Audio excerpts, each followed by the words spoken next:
Hello বন্ধুরা, সবাই কেমন আছো? আশা করছি সবাই খুব ভালো আছো। আমিও খুব ভালো আছি গো। খারাপ সময়টা পার করে আবার ভালো সময়টা দিকে এগোচ্ছি। ছেলের পা এখন ঠিক আছে, মানে ঠিক আছে বলতে কি, হাঁটাচলা করছে। স্কুল দুদিন হলো স্কুলে যাওয়া শুরু করে দিয়েছে, আর ছেলে চলে গেছে স্কুলে জানোই। এখন দেখ আমার ভাত এখানে হয়ে গেছে, আর এখানে হচ্ছে এরকম মাছের ঝাল করবো, পেঁয়াজ মাছের ঝাল করবো, ডাল ডাল ওগুলো সব করা আছে। এবারে হচ্ছে মা তো জানোই সকালবেলা ছেলে যাওয়ার আগে ভাত টাত বসিয়ে দেয়। এখন হচ্ছে মাছটাকে ভাজবো, ভেজে করব। তা তোমাদের ভালোবাসায় সত্যি সত্যি খারাপ সময়টা আসে, মাঝে মাঝেই খারাপ সময়টা চলে আসে, প্রত্যেকের জীবনেই আসে। আমার জীবনে বলে শুধু নয়, হয়তো কারোর জীবনে একটু বেশি আসে, কারোর কম। আমার আসে, মানে দুদিন ভালো থাকি তো আবার একটুখানি এই খারাপ সময় বলতেই শরীর টরিগুলো সবারই একটু খারাপ টারাপ হয়, সেই নিয়ে একটু চাপে থাকি। এখনও ছেলে আছে, পায়ের যে জায়গাটা কেটে গেছে সেই জায়গাটা এখনও কাঁচা আছে, হাত দিতে এখনও দিচ্ছে না সেই জায়গাটায়, তা রয়েছে। তো চলো, দুদিন ধরতে ছেলে যাওয়া শুরু করেছে আবার নতুন করে স্কুলে আবার। তাই তাই আমি ভালো তোমাদের সঙ্গে তার কথা হচ্ছে না কদিন ধরে, তার সকালবেলায় কথা হয় না।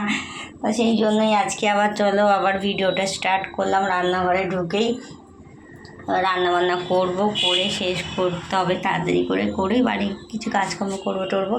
তা তোমরা সবাই কেমন আছো বন্ধুরা, একটু কমেন্ট করে জানিও। তোমাদের সঙ্গে আর ফেসবুকে তো লাইভে আসা হয় না, লাইভে আসা না হলে তো তোমাদের সঙ্গে সরাসরি কথা হয় না, তাই না? তা বলো তোমরা তো আমার ভিডিও দেখছো, কমেন্ট করছো যারা, বলো। এবারে জগন্নাথ দেবের স্নান যাত্রায় গেলাম, এবার খুব মন খারাপ হয়েছে গো। এবার কেন, কোনোবারই আমি না ঠাকুর, আগের বারে তো প্রথম বছর গিয়েছিলাম, তা জগন্নাথ দেবকে জল ঢালতে পেরেছিলাম। জানি না সেইবারে জগন্নাথ দেব হয়তো আমাকে টেনেছিল, তা পেরেছিলাম, কিন্তু এবার আর পারলাম না।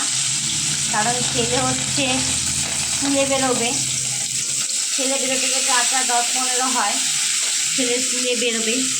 তারপরে গিয়ে হচ্ছে আমি রেডি হবো, স্নান টান করবো। আর যেন সেদিনকে পূর্ণিমা, আর পূর্ণিমার জন্য হচ্ছে বাড়িতে মায়ের পূর্ণিমাটাকে, মা তো জানো ঠাকুমা পূর্ণিমা অমাবস্যা এগুলো করে, একাদশী এগুলো করে। তা সেই জন্য পূর্ণিমার এই ছিল ডালিয়ার খিচুড়িটা কোনো রকমে করে স্নান টান করে গিয়েছিলাম, কিন্তু 9টার মধ্যে তো ঠাকুরকে স্নান করেই তুলে দেয়। সেই জন্য আমি আর এবছরে পারলাম না, হয়তো কয়েকটা বছর পারবো না। কারণ হচ্ছে ওই ছেলে স্কুলে যায়, তারপরে গিয়ে স্নান টান করে বেরিয়ে তারপরে যাওয়াটা একটু চাপের হয়ে যায়।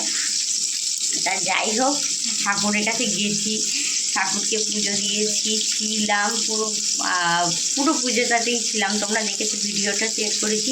যারা যারা তোমরা আমার দূরের বন্ধু আছো, যারা দেখতে পারো না, আসতে পারো না আদ্যাপীঠে, আমার বাড়ির কাছে যেহেতু আদ্যাপীঠ দক্ষিণেশ্বর দুটোই জানো তোমরা, সেই জন্য যাই। আর সত্যি মনটা ভীষণ শান্তি পাই। দক্ষিণেশ্বর থেকে আদ্যাপীঠে গেলাম একটু শান্তি পাই, কারণ দক্ষিণেশ্বরে অনেক নিয়মকানুন এত বেশি না, সেখানে থেকে আমার শান্তির জায়গা বেশি হয় হচ্ছে আদ্যাপীঠে গেলে। তোমরা জানোই আমি বেশিরভাগই আদ্যাপীঠ যাই। তো যাই হোক বন্ধুরা, মা সবাইকে ভালো রাখে, মা আদ্যা, বাবা জগন্নাথ দেব সকলের দুঃখ কষ্ট দূর করুক, ভালো রাখুক, এই কামনাই করি। তা চলো, আবার তোমাদের সঙ্গে দেখা হচ্ছে পরে। আজকে মতন এখানেই শেষ করছি ভিডিওটা, তাড়াতাড়ি করে রান্না করি। আর সকলের দিনটা খুব শুভ হোক, খুব ভালো করে কাটাও। টাটা বাই বাই, আবার দেখা হচ্ছে। আর তোমার সাথে এইভাবেই আমার দেখা সাক্ষাৎ হবে, এইভাবে তোমার যেমন ভালোবাসা দিচ্ছে একটু ভালোবাসা দিবে, সাথে থেকো। টাটা বাই বাই, আবার জানাচ্ছি good morning, have a nice day. চলো টাটা বাই বাই।